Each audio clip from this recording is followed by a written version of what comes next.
السلام عليكم ورحمة الله وبركاته أحبابنا أصدقائنا، بمناسبة قدوم شهر رمضان المبارك أعاده الله علينا وعليكم بالصحة والعافية.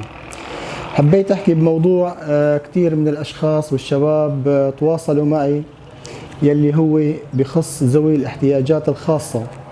طبعا هذا الموضوع أنه كيف فينك تصنع لنا جهاز بيساعدنا على قيادة السيارة باستعمال اليدين بدل القدمين.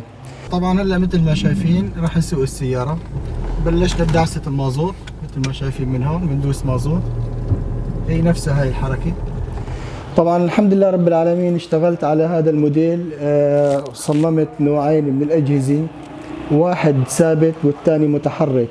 بالنسبة للمتحرك هو عملية تركيبه وفكانه سهل كتير لا يتجاوز الدقيقة.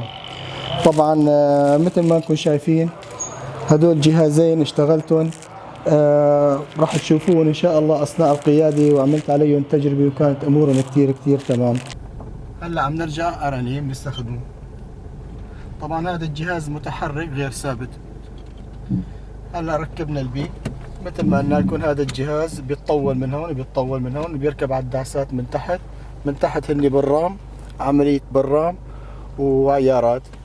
وبنفس الوقت هذا الحزام هو على الدركسيون، فينك انت تحدد الارتفاع لفوق ولتحت، وفينك تجيب الدعسة لحديت هون حسب رياحة السائق. هلا راح نجرب ندوس مازور. هلا راح ندوس فرام. طبعا هذا الموديل هو لسيارات التوماتيك حصرا.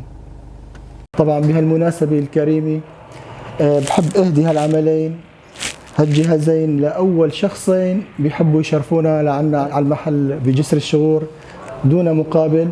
وإن شاء الله بالأيام الجاي إذا صارت لنا فرصة راح نشتغل على أجهزة تانية، أو إذا حدا طلب منا أجهزة راح نشتغل على هذا المجال، وما راح نخجل حدا، وتكرم عليكم.